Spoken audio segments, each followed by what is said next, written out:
Today I want to talk about Chelo Alonso. Born Isabel Apollonia Garcia Hernandez, Chelo was a Cuban actress prolific throughout the late 1950s and 1960s. She ended up in Italy and in a lot of what are called pulpy films, but I don't think that's quite the right term. She did fantasy adventure type films and is usually a sort of femme fatale. She used to use dancing and looks to create this alluring feel. So, I think Chelo is a soft natural. She has the broad, blunt structure which is more obvious in her face, her body looks small and fleshy, her waist is defined but not super small, and she has that strong look. She seems to have dramatic and maybe some ingenue essence as well. It's purely my guess, but we'll go with it. The first thing is her hair. It's tousled and relaxed and long, a typical natural hairstyle. I'm not sure about Italian hair trends during the 50s and 60s, but looking at American trendy hairstyles at the time, it's very different from Chelo's hair. During the 50s, hair was typically short and cropped. It got longer in the 60s, but still quite structured. It wasn't until the 70s that hair like Chelo's was popular again.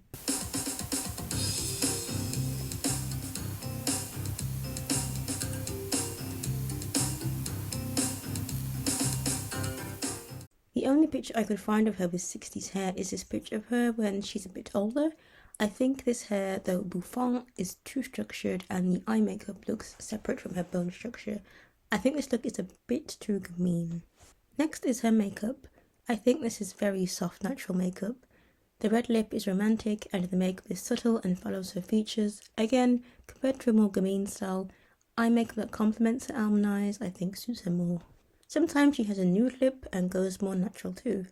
Then she has a brighter lip colour that doesn't match her colouring. It starts to look a bit off, but she's still beautiful and has a lot of elements that complement her essence. Her eyes are almond shaped and I think hooded. Chelo tends to have her eyelashes longer on the ends to complement the almond shape. Sometimes her bottom lashes are lengthened, sometimes not. There's also a lack of eyeshadow. If it's used, it's muted and put around the crease and not blended all the way up to the eyebrows. I think this placement complements her eye shape and looks, dare I say, natural. I can look okay in lots of mascara old 60s style, I think in part to my essence blend being more ingenue, but I also typically do my eye makeup like Chelo's. I look great in that mascara application and I avoid eyeshadow as it can easily overwhelm my face, especially with a red lip. She's got beautiful full lips which look great in red lipstick and I think soft naturals can pull this off well. It's a nice little touch of romantic essence and highlights those lovely plump lips. Her blush is very subtle or non-existent as she has strong bone structure already. Her face already casts a natural contour. Her eyebrows are typical romantic and natural, maybe a bit dramatic, arched and a little bushy. Her makeup brings to light her lip shape and the use of the red can make it more sensual. Her eye makeup and eyebrows add the alluring nature of her fluttery eyes, and the lack of contouring or blush brings to light her natural bone structure, the perfect balance of a sensual woman and the natural subtle makeup beauty. For a more cute look, you compare back the higher contrast red lip for a nude or lower contrast colour. Note how her eye makeup is consistent though. You may think you need a super cute, overemphasized gamine type eye, but following your natural style eye makeup can work. Her clothing seems to follow the trends at the time, incorporating cultural elements or be stage or film outfits. She can go from draped, pared back, natural looks to a super ornate, more romantic look. Let's look at some of her cords. One of my favourites is this one. She's got the tousled hair, clothing that drapes over the body, and some more romantic elements, with which I assume a boned bodice with this curved detailing which looks a little like an organic shape, so it's natural and romantic in one. This one looks very Latin inspired, a lot like the 1840s dresses and stuff you'd see in a feria.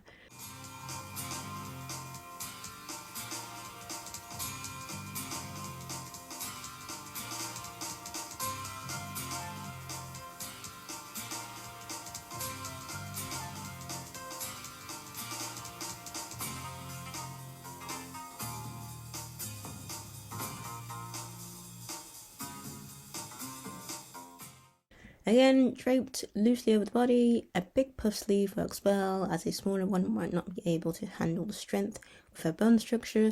The jewellery also leans a bit more natural than the previous image. It's bold and large in scale, which matches her bold features. The shapes make it look like something perhaps made from wood or something with asymmetrical organic shapes. The romantic element is the neckline, exposed shoulders. The lace might be a bit more ingenue, but it's far down, and I think there's some ingenue in her essence, so it isn't overwhelming.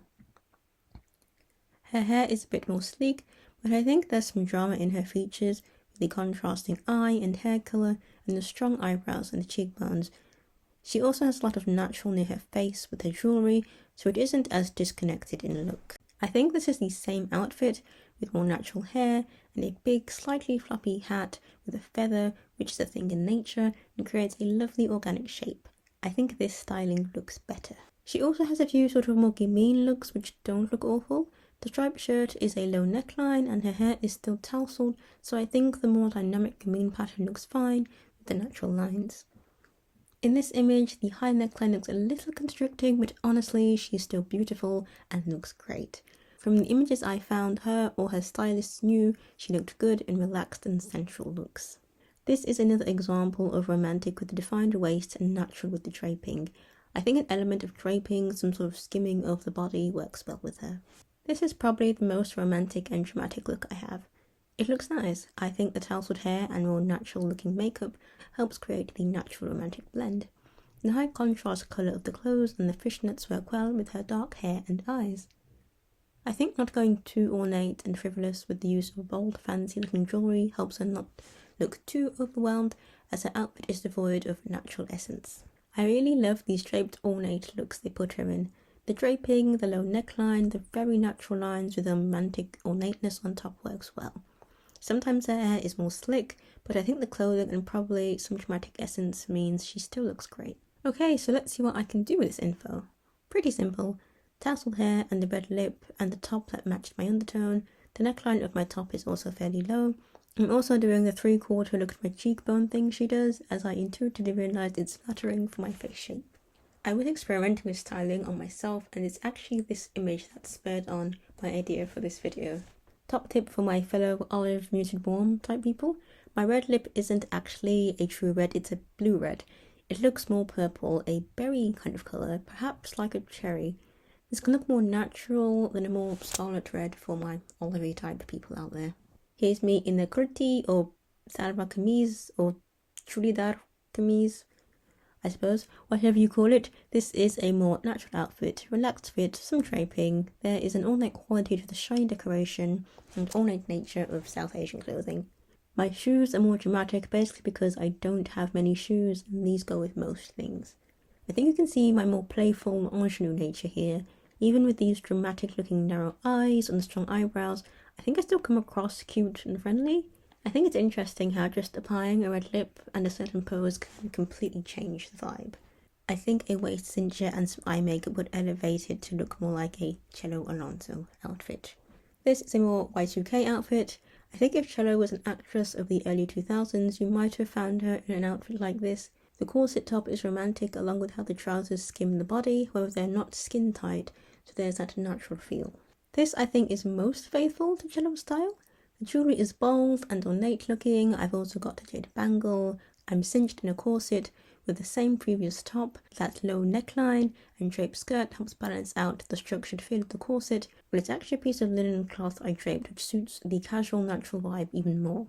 This was an interesting exercise as it shows how I'm more youthful in vibe and she more dramatic despite our similar features and build. I have a feeling if I wore her exact outfit it would work, but I would look more doll-like. I don't think Chelo is very well known in the English-speaking world, well, maybe America? Either way, I'm interested if you knew about her before this. Thanks for watching, and with that, go have fun with fashion. Okay, bye!